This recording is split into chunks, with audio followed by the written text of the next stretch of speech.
보건당국과 기업에서 각종 지원과 혜택 등을 내세워 금연 동참을 유도하는 금연보상제.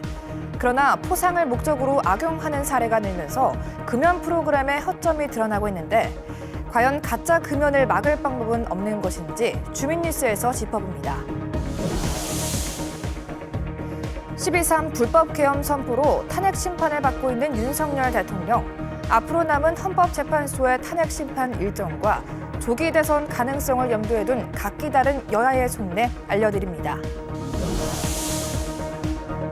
체험학습 초등학생 사망사고에 대해 담임교사가 유죄 선고를 받았다는 소식과 군 간부 사칭 사기 범죄가 기승을 부리며 부대 인근 상인들의 피해가 잇따르고 있다는 소식 등 한 주를 뜨겁게 달군 도내 현안과 이슈, 주간 뉴스픽에서 깔끔히 정리해드립니다. 헌법재판소의 윤 대통령 탄핵 심판 8차 변론이 열린 가운데 탄핵 심판 선고는 언제쯤 내려질까? 그리고 겨울 가뭄에 강풍까지 불면서 산불 발생 위험도가 높아진 동해안 상황은 지금 여러분이 궁금한 정가 소식과 지역 소식 네트워크 현장에서 전해드립니다. 최근 헌법재판소의 윤 대통령 탄핵 심판 과정에서 또다시 나온 부정선거 음모론. 선관위의 거듭된 반박에도 논란은 끊이지 않고 있는데 이슈토크에선 김정군 도선관위 사무처장과 함께 부정선거 의혹에 대해 팩트체크해봅니다.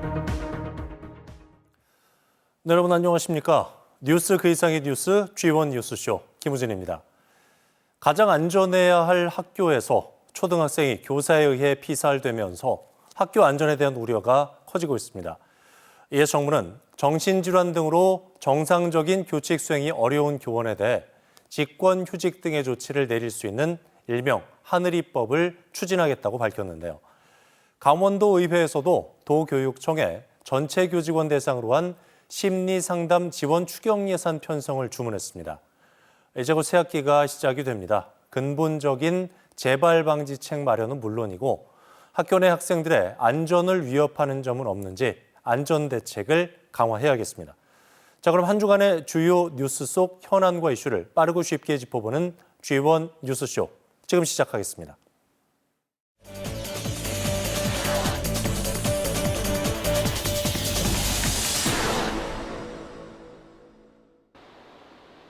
금연에 성공한 직원에게 기념품과 격려금을 지급하는 기업이 늘고 있습니다.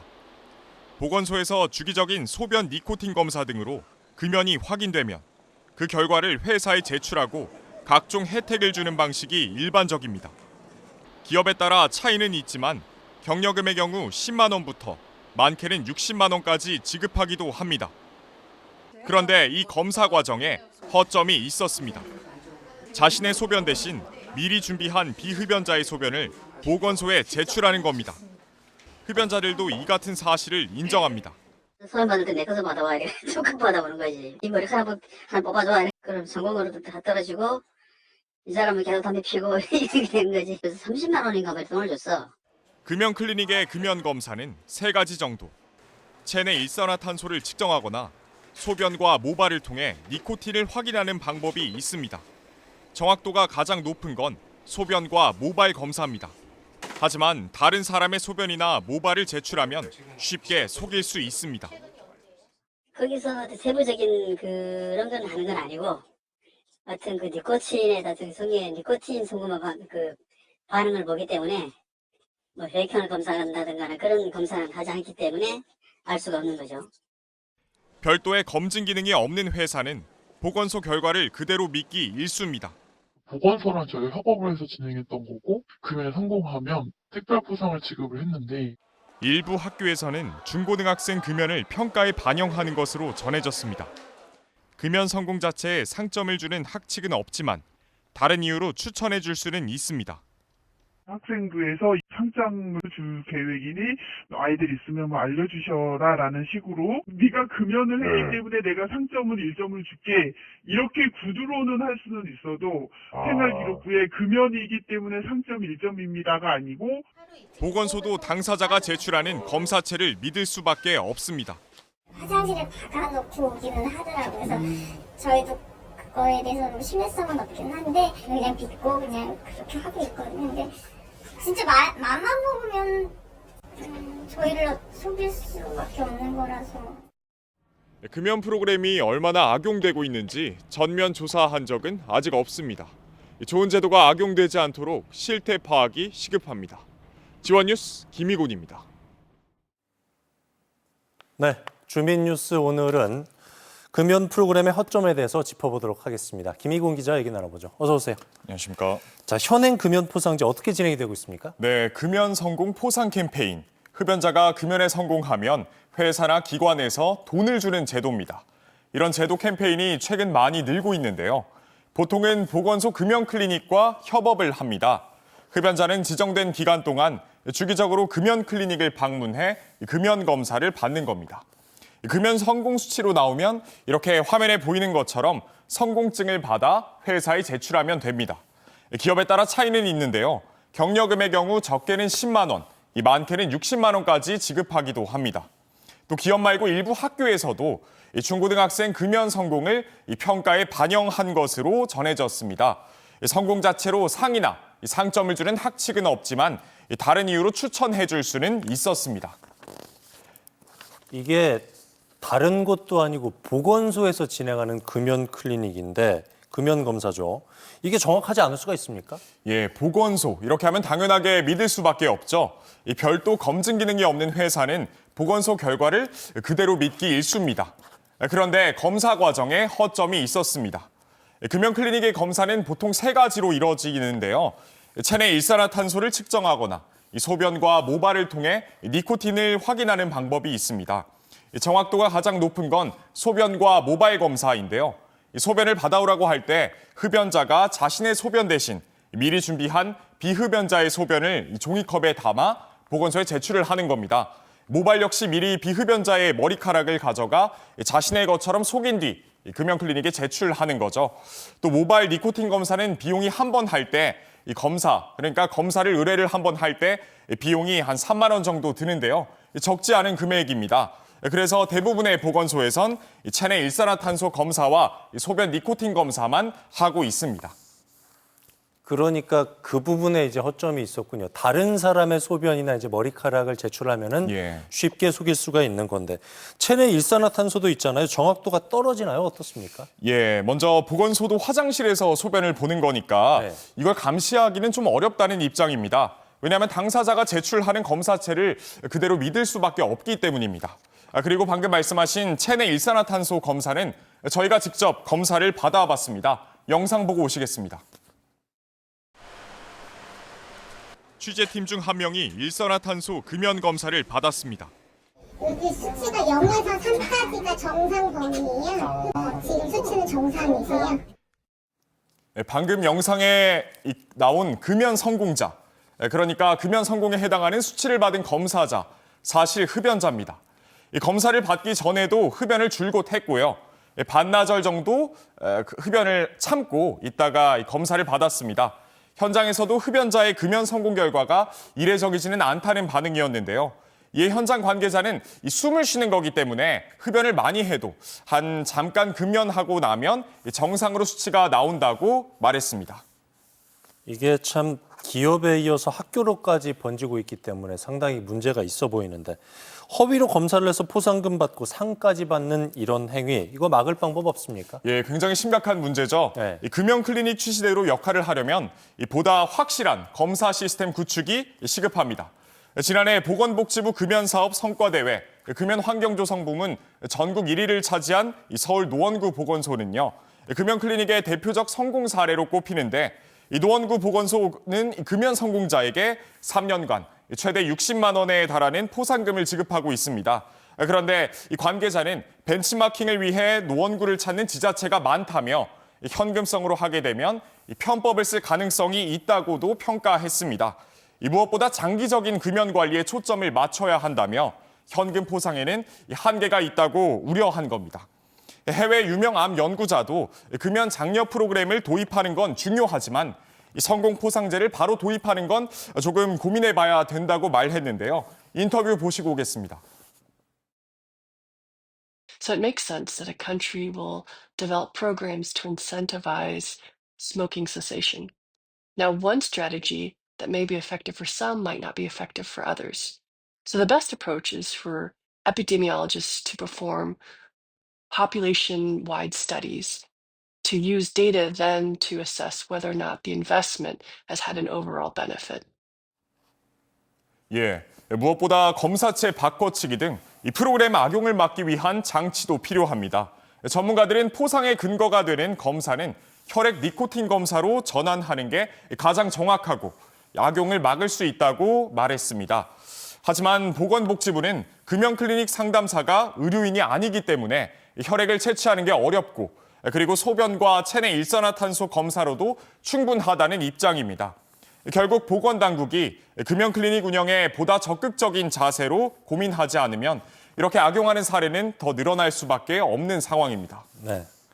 자, 문제 여기까지 듣죠. 주민뉴스 김희곤 기자 얘기 나눠봤습니다. 잘 들었습니다. 고맙습니다.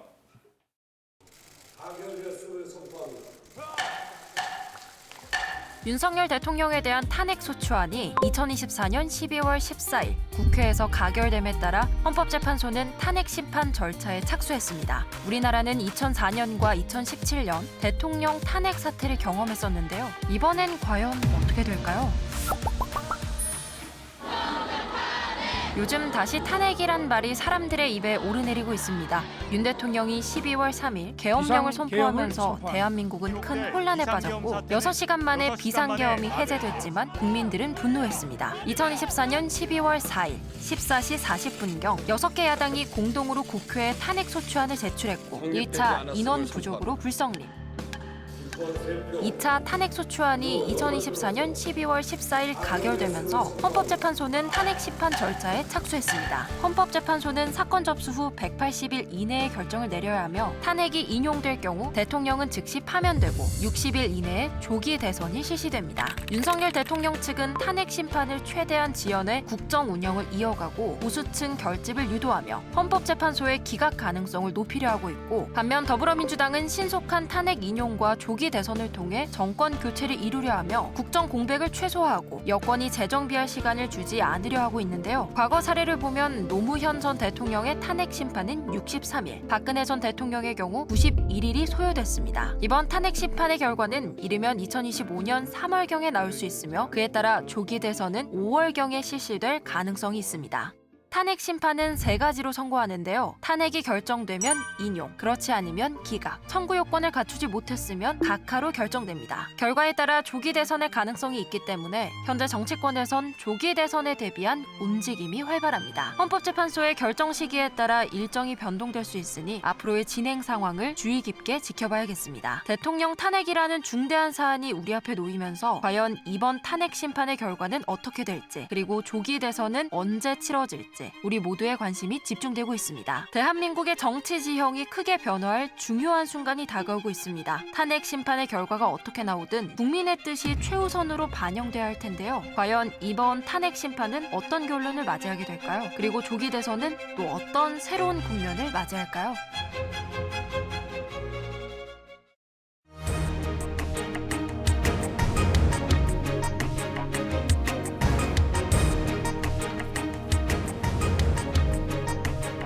네, 한 주간 뉴스 가운데 가장 뜨거운 현안과 이슈를 골라서 정리해드리는 주간 뉴스팩 시간입니다. 오늘도 지연방송 보도국의 홍서표 보도국장과 얘기 나눠보도록 하겠습니다. 어서 오십시오. 네, 안녕하세요. 첫 번째 뉴스 어떤 뉴스입니까? 네, 오늘의 첫 번째 뉴스픽은 현장 체험학습 과실치사 선고입니다. 네, 최근에 속초에서 체험학습 도중에 발생한 초등학생 사망사고 1심 판결이 내려졌죠. 교사의 과실 인정 여부가 쟁점이었는데 어떻게 나왔습니까? 네, 일단 담임 교사에게 주의 의무 책임이 있다라는 1심 판결이 나왔습니다. 이 사건은 지난 2022년 속초로 현장 체험학습을 갔던 초등학생들이 있었는데요. 그냥 그중 학생 한 명이 버스에서 하차해서 버스 뒤에 있는 걸 모르고 버스가 주차하기 위해서 후진을 하다 학생이 치여서 숨지는 사건이었습니다. 이 사건 이후에 검찰은 그 교사들이 주의 의무를 다하지 않았다는 이유로 업무상 과실치사 혐의로 법원에 기소를 했고요. 그래서 지난 11일 1심 판결이 나온 겁니다. 이때 재판부는 담임교사의 업무상 과실치사 혐의를 유죄로 판단을 했거든요. 그러니까 담임교사에 대해서 금고 6개월에 집행유예 2년을 선고했습니다. 당시 재판부가 판단한 내용을 간략히 요약해서 설명을 드리면 주의 의무를 기울여야 했음에도 뒤돌아보지 않고 아이가 이탈하게 된 상태에서 주차를 위해 움직이던 버스가 아이를 치여서 사망하게 됐다, 이렇게 판단을 했고요. 또 모든 과실을 버스 기사에게 있다고 주장하면서 반성하지 않는 태도를 보이고 있다고 재판부는 판단을 했습니다. 또 이 사건이 진행이 되면서 이제 교원단체에서 재판부에 대해서 선생님을 처벌하면 안 된다라는 여러 가지 논의들이 있었거든요. 여기에 대해서도 재판부가 입장을 내놨는데요. 재판부는 주의 의무 위반조차 교권으로 보호받는다는 대중의 오해를 일으켰다, 이렇게 재판부는 판단을 했습니다. 한편 같은 혐의로 보조 인솔 교사도 재판에 넘겨졌는데 무죄가 선고됐고요. 또 교통사고 특례법 위반 혐의로 기소된 버스 운전기사에 대해서는 금고 2년의 실형이 선고됐습니다. 자, 이 사건 이후에 교사들이 체험 활동을 기피하는 등 여러 가지 우려가 나왔었는데 당장 교육계 반발은 좀 클 것 같아요? 맞습니다. 당장 1심 선고에 대해서 교원단체들이 반발을 했는데요. 크게 이제 한국교원단체 총연합회와 정교조 강원지부 등이 재판 직후에 입장을 내놨습니다. 일단 한국교총은 법원 앞에서 기자회견을 갖고 재판부 판결에 강력한 유감을 표명한다. 그리고 학생도 교사도 보호하지 못하는 현장 체험 학습은 당장 중단하라라고 주장을 했습니다. 그리고 또 예측 불가능하고 고의성도 없는 없어 보이는데 교사에게 책임을 묻는 판결은 너무 가혹하다라고 주장을 했고요. 정교조 강원지부도 업무상 과실치사죄를 적용한 것은 매우 불합리하다라고 주장을 했고, 법적 보호 장치 없는 현장 체험 학습도 당장 중단해야 된다라고 비슷한 맥락의 의견을 내놨습니다. 네. 모쪼록 다시는 이런 일이 발생하지 말아야 되겠죠. 체험 학습 안전 보장 조치가 강화돼야 될 것 같습니다. 다음 뉴스 어떤 뉴스입니까? 네, 두 번째 뉴스픽은 군 간부 사칭 사기 기승입니다. 요즘에 가뜩이나 경기 침체 때문에 자영업자들 참 많이 어렵잖아요. 네. 근데 군 간부를 사칭해서 사기 피해가 있었네요. 맞습니다. 주로 이제 군부대가 많은 전방 지역을 중심으로 이런 사기가 기승을 좀 부리고 있는데요. 최근에 한 사례를 보면 춘천에 있는 한 수건 판매 업체에 자신이 군 간부라고 소개한 사람이 전화를 해서 수건을 이제 주문을 제작을 했는데요. 상인에 따르면 이렇게 전화가 왔다고 해요. 21사단 김민재 중사다. 백마부대에서 했던 타월 샘플을 가지고 문의를 이렇게 하면서 실제 다른 부대에서도 이런 형태로 주문을 하는 거를 믿고 이제 상인은 처음에는 주문을 받아줬는데 그래서 모두 200장을 제작을 했습니다. 그러니까 결국 이제 사기가 시작이 된 거죠. 근데 이 간부를 사칭한 남성은 제작을 의뢰하면서 오후에 이제 수건을 납품받아 찾아가겠다 이렇게 얘기를 하고 잠시 다시 연락이 와서 웃돈을 줄 테니 전투 식량 업체에다가 900만 원을 좀 대납을 해달라라는 부탁을 했다고 합니다. 이제 요 대목에서 요 수건 업체 상인은 이제 좀 수건업체 상인은 이제 의심을 했고요. 그래서 900만 원은 송금을 하지 않아서 피해는 발생하지 않았습니다. 이제 이런 군 간부를 사칭한 사기 행각들이 전방 지역을 중심으로 기승을 부리는데 지금 데이터로만 보더라도 지난해 12월 초에 이런 관련 신고가 강원경찰청에 접수된 게 76건이었는데요. 올 2월 초 최근에 다시 확인해 보니까 238건, 그러니까 3배 이상 급증했고요. 피해 금액도 벌써 22억 원이 발생한 상태입니다. 사기 조직이 해외에 있어서 피해 회복도 쉽지 않다고 하는데 어떤 점 주의해야 되나요? 맞습니다. 이 같은 사기 조직은 대부분 이제 해외에서 활동을 합니다. 그러니까 해외에서 이제 시나리오를 만들고 조직적으로 전화를 걸어서 범행을 하는 건데요. 이제 가장 흔한 수법이 앞서 설명드린 대로 어떤 물건을 주문하고 그다음에 잠시 후에 다른 업체로 대납을 요청하고 그리고 이제 송금받으면 잠적하는 형태입니다. 그래서 해외를 중심으로 이렇게 활동하다 보니까 피해가 발생하면 이제 범인들을 추적하고 검거하기도 쉽지 않을 뿐더러 피해 회복도 어렵습니다. 그래서 경찰은 공식적인 군부대 연락처를 통해 주문된 진위 여부를 반드시 확인을 하시고, 특히 이제 국방부 공무원증이라든지 공문서 같은 것으로 보여주면서 어떤 물품을 주문을 한다거나 이런 경우는 특별히 의심을 좀 해야 된다라고 당부를 했습니다. 네. 자, 주간 뉴스픽 함께하고 있습니다. 마지막 뉴스 어떤 뉴스입니까? 네, 세 번째는 캠프 페이지 VFX 전초기지 육성입니다. 네, 춘천의 옛 미군 기지터입니다. 캠페이지 개발.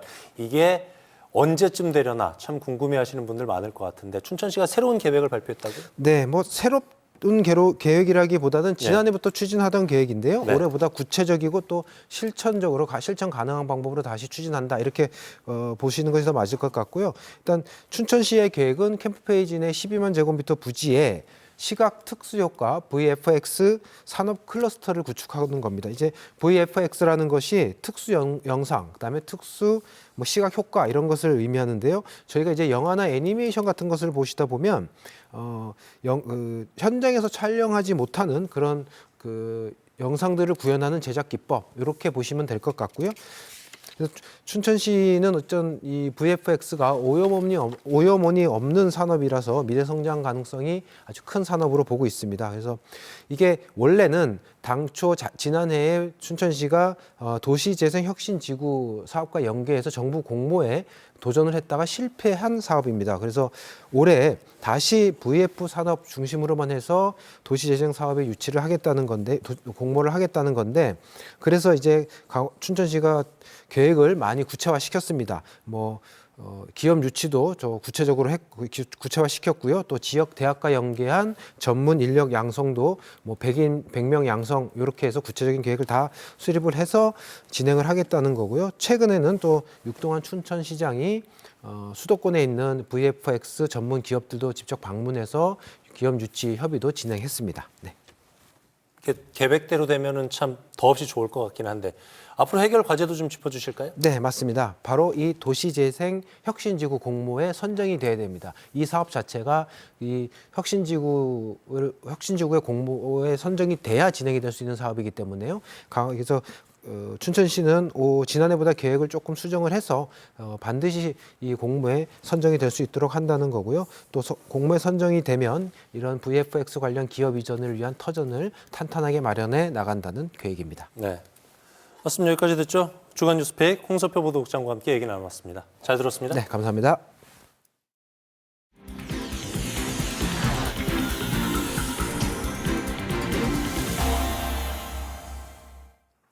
네, 주연 뉴스쇼 함께하고 계신 지금 시각 7시 7분 지나고 있습니다.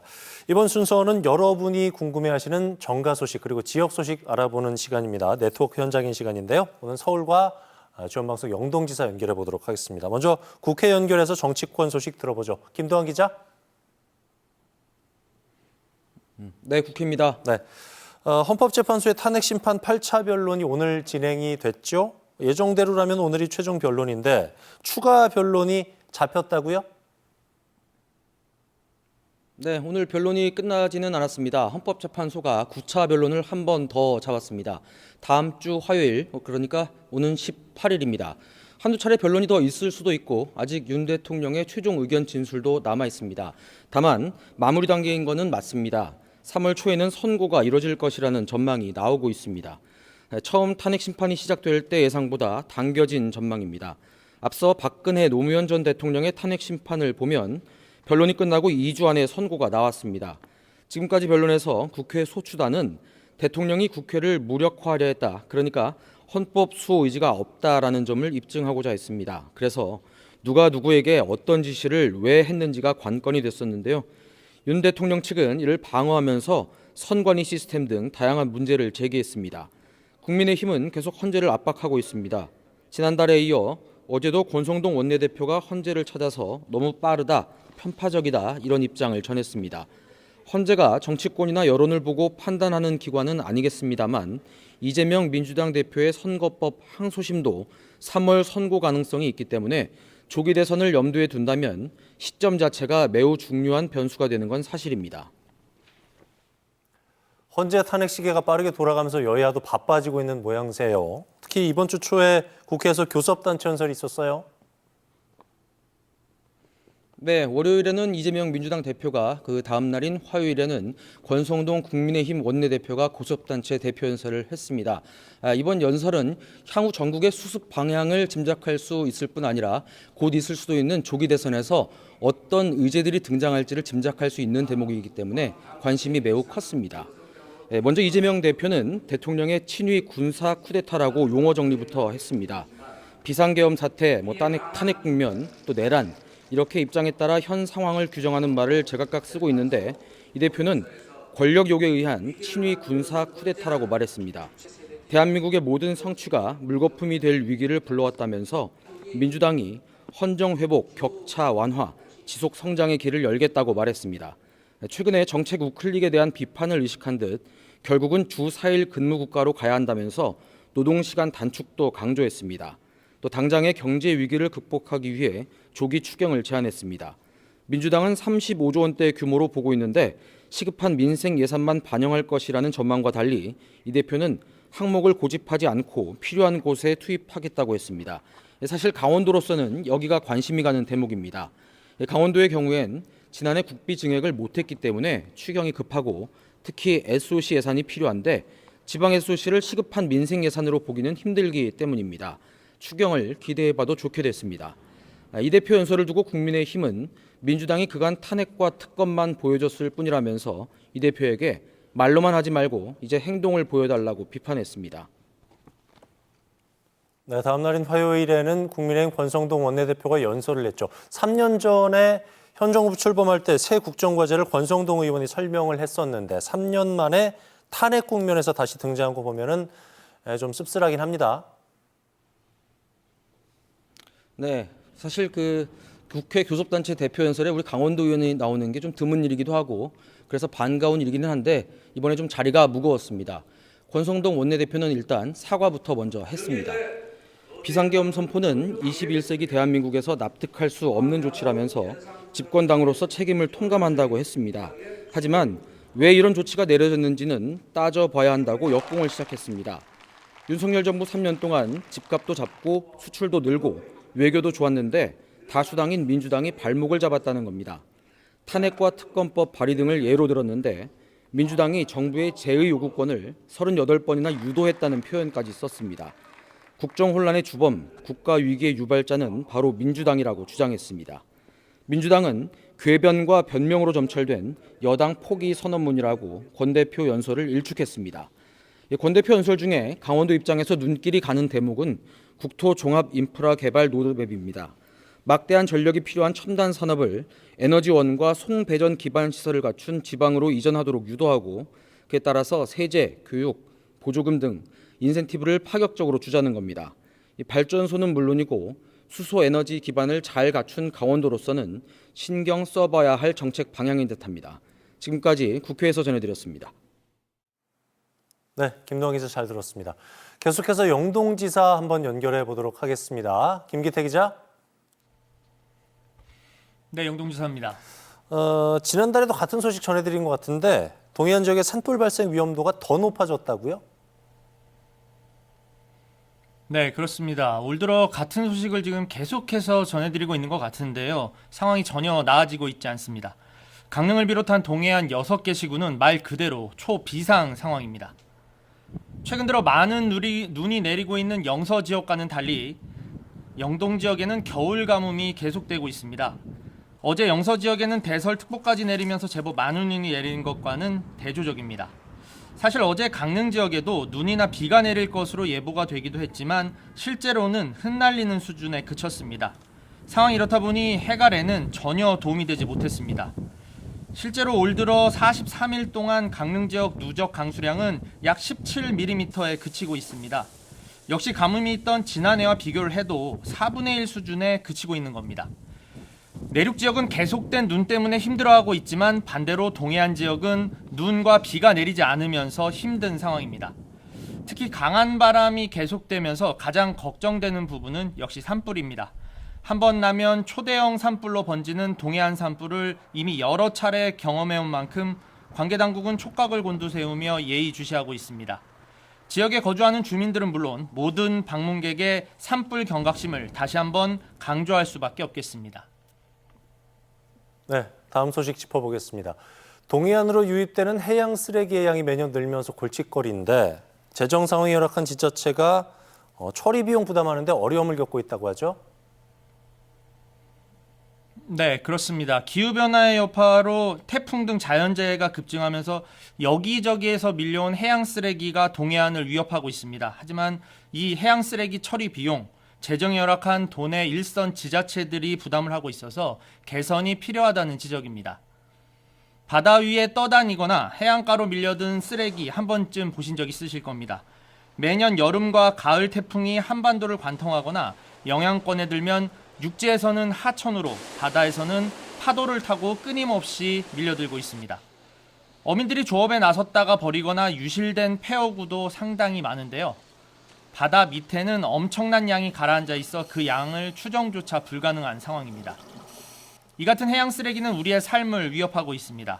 예전에는 주로 중국과 인접한 서해안을 중심으로 많았지만 이제 동해안도 예외가 아닙니다. 실제로 지난 2004년부터 지난해까지 동해안 6개 시군 해안에서 인양한 쓰레기는 13,890톤으로 연평균 661톤이 넘고 있습니다. 인양한 쓰레기만 이 정도지 수거되지 않고 떠다니거나 바닷속에 가라앉아 있는 것까지 감안하면 이 양 역시 추정이 불가능합니다. 문제는 이 같은 해양 쓰레기 처리 비용을 재정 상황이 열악한 동해안 일선 시군이 부담하고 있다는 점입니다. 조업 중 인양 쓰레기 수매 사업은 지난 2020년부터 도 전환 사업으로 이양이 되면서 국비 지원이 끊겼습니다. 또 해양 쓰레기 집화장 운영 사업도 지난 2023년을 끝으로 국비 지원이 끊기면서 결국 도와 동해안 6개 시군이 비용을 분담하고 있습니다. 참다 못한 도내 동해안 6개 시군 의회 의장협의회가 해양 쓰레기 수거 처리 국비 지원 확대 건의문을 채택해 지난달 발표했습니다. 재정이 열악한 지자체가 부담하기 힘드니까 좀 도와달라는 얘기인데요. 정부가 어떤 해법을 내놓을지 지켜봐야겠습니다. 네, 마지막 소식입니다. 지난 11일에 개막했었죠. 제22회 전국 장애인 동계체전 막바지에 접어들었다고요? 네, 강릉을 비롯해 평창과 춘천에서는 장애를 넘어선 감동의 드라마를 쓰고 있는 제22회 전국 장애인 동계체전이 이어지고 있습니다. 평창 동계올림픽과 동계 패럴림픽, 강원 청소년 동계올림픽을 성공적으로 치러낸 강원자치도는 올림픽 유산 계승에 적극적으로 나서고 있습니다. 제22회 전국 장애인 전국체전은 동계올림픽과 비교해 큰 차이가 없을 정도로 아주 다양한 종목이 치러지고 있습니다. 동계 스포츠 가운데 가장 격렬한 아이스하키에 나선 선수들은 슬레지 위에서 퍽을 따내기 위해서 몸을 던지고 슈팅을 날립니다. 설상 종목인 바이애슬론 경기 역시 매서운 한파 속에서도 뜨거운 경쟁이 펼쳐졌습니다. 이번 체전에는 바이애슬론과 아이스하키, 컬링 등 7개 종목의 역대 최대 규모인 1,135명의 선수단이 참가해 기량을 겨루고 있습니다. 강원자치도 선수단은 모두 59명이 참가해 현재까지 서울과 경기에 이어 종합 3위를 기록하고 있습니다. 이번 대회 도내에서 올해 한 번만 열리는 것이 아닙니다. 지난해 3월 대한장애인체육회와 강원자치도는 올해부터 앞으로 5년 동안 동계체전 전 종목을 평창과 강릉 등 도내에서 개최하기로 합의했습니다. 평창 동계올림픽과 동계 패럴림픽, 강원 동계 청소년 올림픽까지 성공적으로 치러낸 강원자치도에서 동계 스포츠 이벤트가 계속 열리게 되는 셈입니다. 강원자치도는 앞으로도 차질 없는 대회 운영과 지원에 나서겠다는 계획입니다. 제22회 전국 장애인 동계체육대회는 내일 공식 폐막합니다. 지금까지 영동지사에서 전해드렸습니다.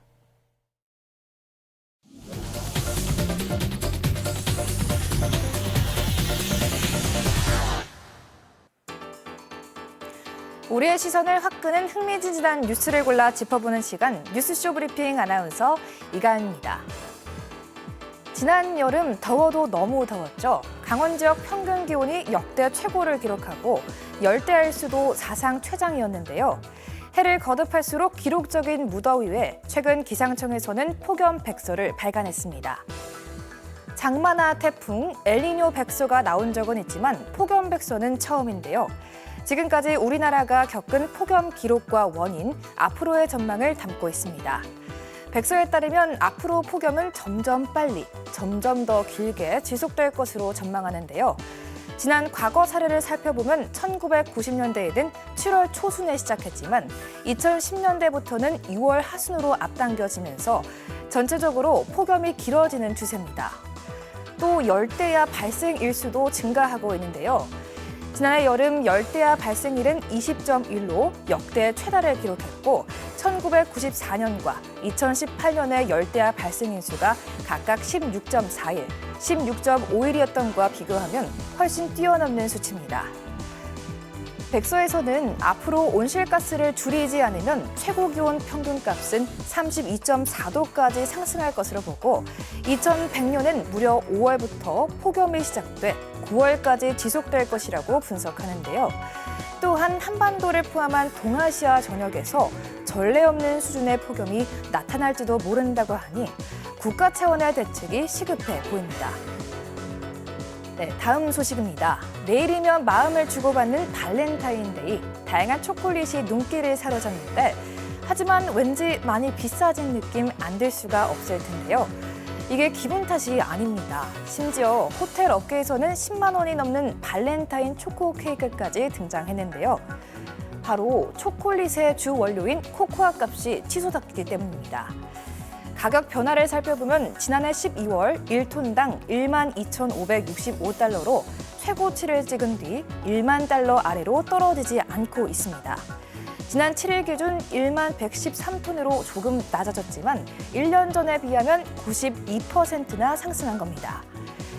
이렇게 코코아 값이 천정부지로 치솟은 이후 앞서 얘기 나온 이상기후가 주 원인인데요. 지난해 여름엔 기록적인 폭우로 카카오 열매가 흉작을 빚었고 그나마 남아있던 카카오 나무들에 치명적인 곰팡이까지 피게 하는 등 큰 피해를 입혔습니다. 또한 각종 병충해에 감염된 나무는 잘라버려야 하는데 새 나무를 심고 열매를 수확하기까지는 최대 6년이란 긴 시간이 걸립니다.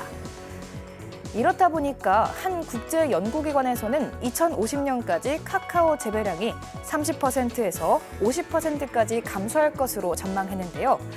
이러한 피해는 소비자들에게 고스란히 돌아오는 만큼 먹거리 위협하는 이상기후, 세계 각국의 깊은 관심과 대책 마련이 필요해 보입니다. 지금까지 뉴스쇼 브리핑 아나운서 이가연이었습니다. 네, 계속해서 도내 주요 인사와 화제 인물 초대해서 얘기 나눠보는 이슈토크 시간입니다. 최근에 윤석열 대통령 측이 12.3 비상계엄의 동기 중 하나로 부정선거를 음모론을 제기하면서 또다시 논란이 확산되고 있습니다. 이에 대해서 중앙선거관리위원회 관련 의혹들을 조목조목 하나하나 반박하고 있는 상황인데요. 그래서 오늘 이슈토크에서는 강원특별자치도 선거관리위원회 김정곤 사무처장 모시고 관련 내용에 대해서 자세히 얘기 나눠보도록 하겠습니다. 안녕하십니까? 안녕하세요. 네, 먼저 울산광역시 선거관리위원회 계시다가 최근에 강원특별자치도 선거관리위원회 사무처장으로 부임하셨다고 들었습니다. 도민 여러분께 인사 말씀 부탁드리겠습니다. 네, 안녕하십니까 도민 여러분. 강원도 선관위 사무처장 김정곤입니다. 아름다운 강과 산, 호수가 있는 춘천에서 근무하게 되어 너무 기쁩니다. 선거를 정확하고 공정하고 투명하게 관리하도록 하겠습니다. 네. 자, 부정선거 음모론에 대해서 이제 여러 가지 얘기 나눠볼 텐데요. 사실 이 음모론이 나온 게 이번이 처음이 아니죠. 2020년도에 4.15 총선 이후에 극우 세력 중심으로 나오다가 윤 대통령 측이 부정선거 음모론을 또다시 이제 꺼냈는데 이제부터 관련 의혹에 대해서 좀 자세히 짚어보도록 하죠. 선거 개표 과정에서 가짜 투표지가 발견됐다. 이런 주장에 대해서는 어떤 생각 갖고 계신지요? 네, 결론적으로 가짜 투표지가 발견된 적은 한 번도 없었습니다. 과거에 여러 차례 선거무효 소송이 제기되어서 법원에서 이에 대한 조사를 다 하였는데 한 번도 발견된 적이 없었습니다.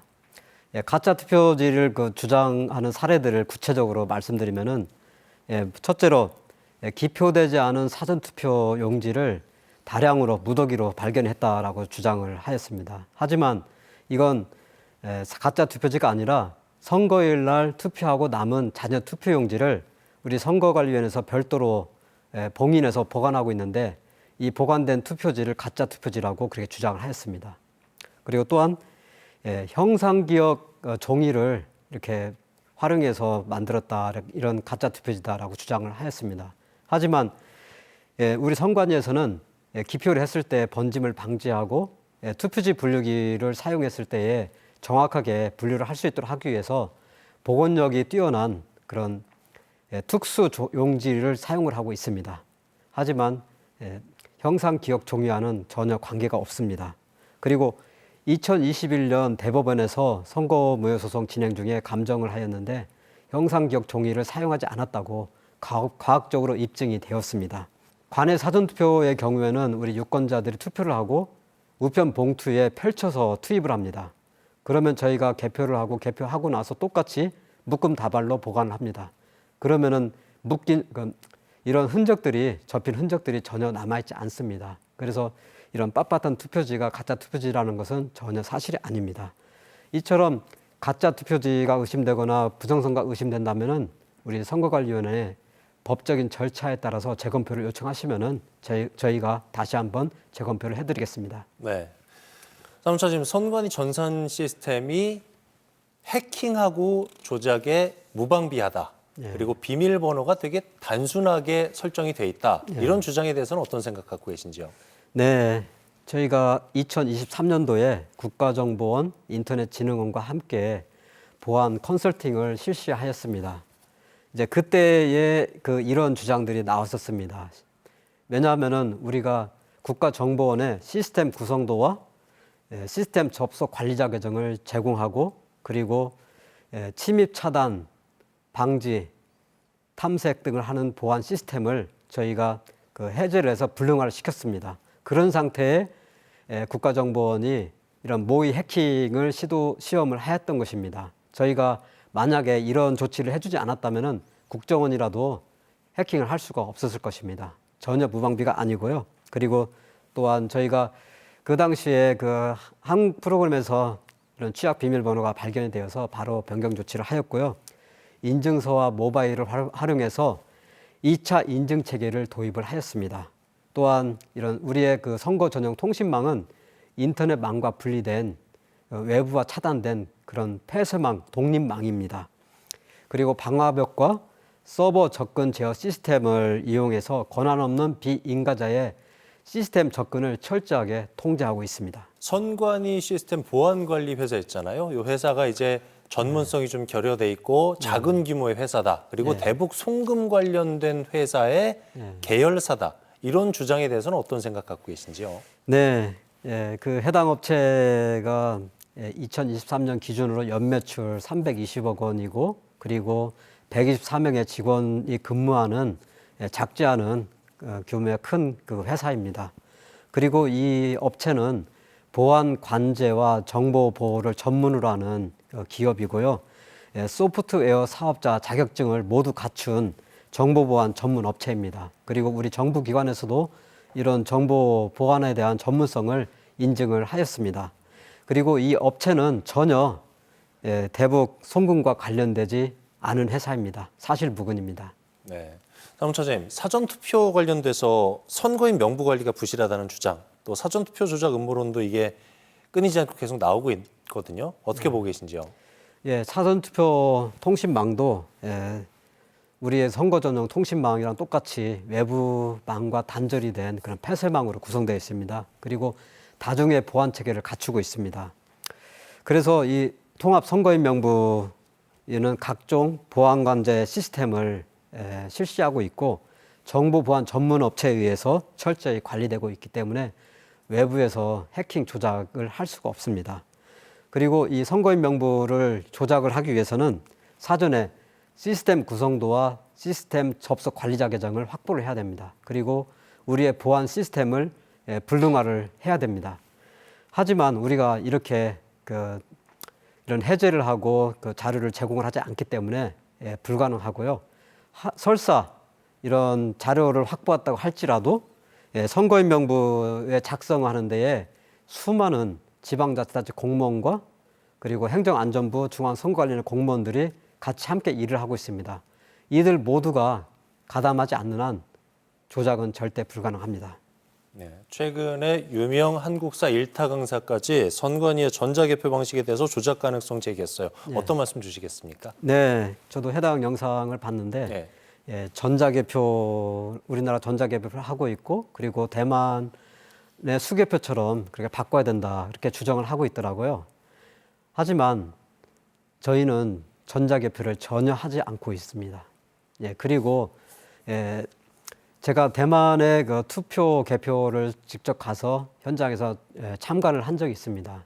대만에서는 투표소에서 개표를 하는데 사무원들이 기표한 투표지를 들고서 해당 후보자의 이름을 부르면은 옆에서 다른 사무원이 한자로 발을 정자를 써가면서 한자 한자 그 계산을 하고 있습니다.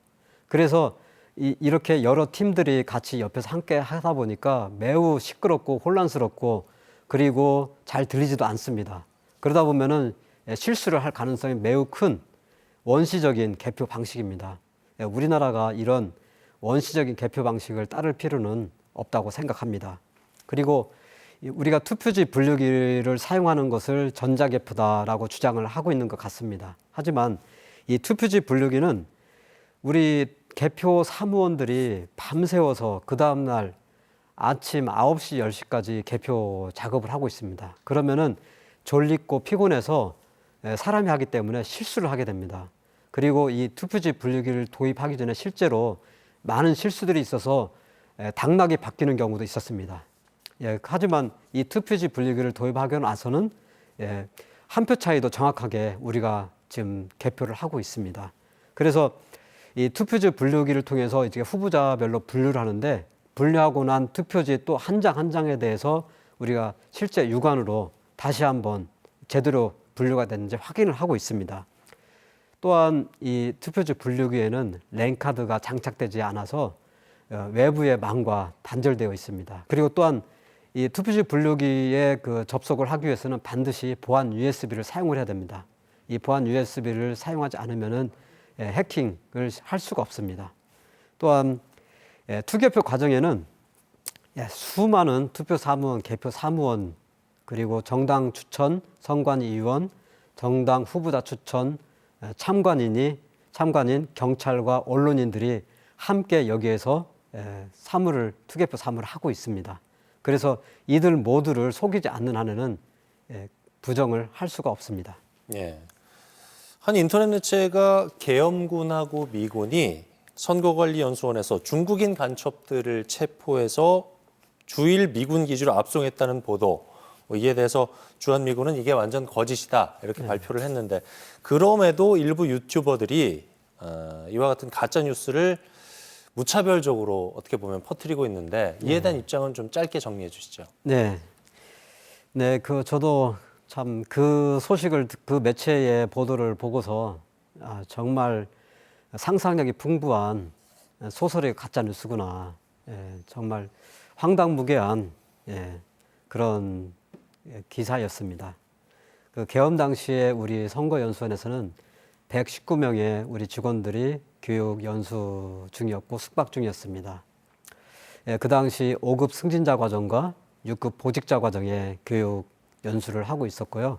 그리고 계엄군들은 우리 선거연수원 청사 안으로 진입하지 않고 밖에서 대기하다가 계엄이 해제되면서 바로 떠났습니다. 우리 중앙선관위에서는 이렇게 허위사실, 가짜뉴스를 유포한 행위에 대해서 명예훼손과 그리고 위계에 의한 공무집행 방해로 지난 1월 20일에 서울경찰청에 고발 조치를 하였습니다. 또한 언론중재위원회에 정정보도를 또 요청을 하였습니다. 앞으로도 이와 같이 허위사실, 가짜뉴스를 유포한 행위가 발견되면은 우리 선거관리위원회에서는 엄정하게 법에 따라서 고발 조치하겠습니다. 네. 자, 끝으로 못하신 말씀 있으시면 정리 말씀으로 짤막하게 듣겠습니다. 네. 이렇게 부정선거 주장들을 많이 하고 있는데 이것은 우리 선거관리위원회 공정한 선거관리를 부정하는 행위이고요. 그리고 선거 결과에 대해서 불복하는 행위입니다. 우리 선관위의 선거관리에 대한 그 신뢰를 훼손하는 행위입니다. 이렇게 되면은 우리나라의 민주주의를 파괴하고 그리고 나라를 망국으로 이끄는 행위입니다. 다시는 이런 부정선거를 주장하지 말기를 부탁드립니다. 앞으로도 우리 선관위는 항상 선거를 공정하고 투명하고 정확하게 관리를 하겠습니다. 도민 여러분, 우리 선관위를 믿어주시고 주권자로서 주인으로서 선거에 적극적으로 참여해 주시기 바랍니다. 네, 말씀 여기까지 듣겠습니다. 김정권 사무처장과 함께 얘기 나눠봤습니다. 오늘 잘 들었습니다. 네, 감사합니다. 네, 오늘 낮부터 추위가 좀 풀렸죠? 기상청에 따르면 주말까지 평년보다 높은 기온이 이어진다고 합니다. 이렇게 장기간 한파가 지속되다 기온이 오르면 기반이 악화돼서 낙석이나 얼음 깨짐 등이 발생할 수 있으니까요. 안전사고에 주의하셔야겠습니다. 뉴스 그 이상의 뉴스 G1 뉴스쇼. 저희가 준비한 소식은 여기까지입니다. 따뜻한 저녁 시간 보내십시오. 고맙습니다.